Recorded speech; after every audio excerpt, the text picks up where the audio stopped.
ঠিক মতো খাওয়া দাওয়া করো আর সাবধানে যাও। হ্যাঁ ঠিক আছে, বাড়িতে তো মা বাবা নাই, তুমি একলা থাকো, কারণ আমিও চলে যাচ্ছি, তাহলে তোমার দেখাশোনার লোক নাই, তুমি একা একা দেখে থাকো। আর এই যে তোমাকে একটা ফোন দিয়ে যাচ্ছি, এটা তুমি আমার সঙ্গে যোগাযোগ করবা, কি হয় না হয় কোনো সমস্যা হলে আমার সঙ্গে যোগাযোগ করবা, ঠিক আছে? আচ্ছা তুমি চিন্তা করো না, তুমি ভালো মতো থাকবে। হ্যাঁ আর ঠিক মতো নিজের শরীরের যত্ন নিও। তুমি আমার যত্ন ঠিকভাবে নেবো, তুমি তোমার যত্ন ঠিকভাবে রাখিও, আর ঠিক আমার আছে? যে ফোন দিয়ে দিলা তুমি কিভাবে চলবা? এই তো আমার কাছে বাটন ফোন একটা আছে না, আমি এটাতে তোমার সঙ্গে কথা বলবো, সমস্যা নাই তো। ঠিক আছে, তাহলে এটাতে তো- প্রতিদিন কিন্তু ফোন দিবা। ঠিক আছে, সমস্যা নেই, প্রতিদিন ফোন দিব তোমার। আচ্ছা, ঠিক আমি আছে, তাহলে তাহলে যাই, যাও। হ্যাঁ? ওকে, আচ্ছা। ভালো থাকবে, হ্যাঁ? আচ্ছা, আল্লাহ ভরসা।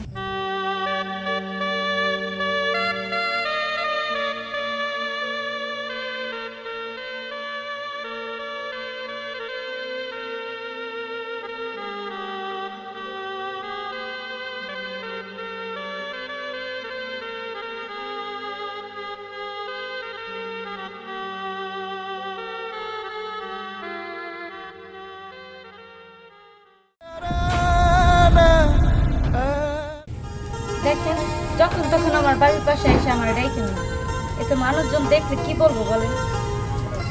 আরে না, সমস্যা নাই, তোমাকে ভালো লাগে বিদায় তোমার কাছে আসি আমি। দেখেন, আপনার ভালো লাগলে তো হইব না, আমি একজনের বউ, আর যখন তখন আপনি আমার বাড়িতে আসবেন, মানুষজন দেখবে কোথায় কিভাবে একজন দেখা ফেলাইব, আর পট করে যে আমার স্বামীর কাছে বিচার দিবে। আর দেখেন, এমনি আমি একা থাকি, আমি চাই না যে আমারে কেউ খারাপ বলুক। আরে অত ভয় করো কেন, আমি তো চেয়ারম্যানের পোলা আছি, অত ভয় নাই। আর তোমার জামাই তো থাকে ঢাকাতে, আর আমাকে তোমার সঙ্গী হিসেবে বেছে নিও। হ্যালো বন্ধু, আরে একটা তো ঘটনা ঘটে গেছে। কি ঘটনা ঘটছে? আরে তোমার বউ তো একজনের সাথে নষ্টি ফষ্টি করতেছে, আমি তো বিশ্বাসই করতে আরে পারতেছি কি না। কি বলো সেটা? এটা তো আমার বিশ্বাস হচ্ছে না, এটা কি বলছ তুই? আরে আমি তো দেখে একবার মাথায় হাত, আমি বললাম যে আরে এটা তুই সম্ভব হয়তো না। ভুল দেখছিস, এটা কখনোই সম্ভব নয়। আমার বউ কখনো এরকম করতে পারে না, সে কখনো এরকম কাজের লোকই না। আরে তুই বিশ্বাস করার না, যদি বিশ্বাস আমার কথা না করিস, হ্যাঁ তাহলে চলে আয়, ঢাকা থেকে চলে আয়, আসে দেখে যা। আচ্ছা ঠিক আছে, আমি এখনই রওনা দিচ্ছি। আমি যদি দেখি যে কাজটা সঠিক, তাহলে আমি ওর আজকে মানে একটা খবর করে দেবো। ঠিক আছে তাহলে রেখে দিই বন্ধু। আচ্ছা ঠিক আছে, আমি আসতেছি, থাক। ঠিক আছে। ভাবি, আপনার হাতটা তো খুব সুন্দর লাগতেছে, হাতে মেহেদি দিয়েছেন, আপনাকে খুব সুন্দর লাগতেছে। আচ্ছা ভাবি থাকেন, আমি আসি, অন্যদিন আসবো অনেক। আরে তুমি কোথা থেকে আসলা?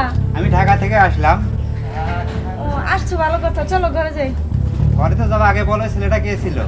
ও ছেলেটা হ্যাঁ। চেয়ারম্যানের ছেলে। আরে চেয়ারম্যানের ছেলে হচ্ছে, তো কি হয়েছে?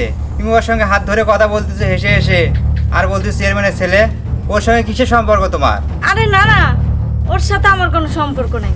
আর তুমি এইভাবে কথা বলতেছো কেন আমার সাথে? তুই ওর সঙ্গে কথা বলিস, আমি ঢাকা থেকে ফোনে শুনে তো আমি বাড়িতে চলে আসলাম, আসে দেখি সামনাসামনি তুই হাত ধরে কথা বলতিস ওর সঙ্গে। আমি তোকে রাখবো না, তুই চলে যা। দেখো না, তোর মতো খারাপ মেয়ের আমার কাছে কোনো জায়গা নাই, তুই চলে যা। আসলে কি তোর মতো খারাপ মেয়ে আমার লাগবে না, তুই চলে যা। আসলে কথা শোনো, তুমি আসলে অন্য কিছু ভাবতেছো। আসলে আমি তার সাথে সম্পর্ক হয়ে নাই তো, আসলে আমি একা থাকি বিধায় আমি চাইছিলাম চেয়ারম্যানের ছেলের সাথে যদি ভালো সম্পর্ক থাকে, তাহলে কেউ আমার জানে আজে বাজে কথা না বলে, কিন্তু বুঝতে পারিনি। আমার তুমি মাফ করে দাও। তাহলে এরকম কি ভুল কখনো হবে আরো? না না, আর কখনো হবে না।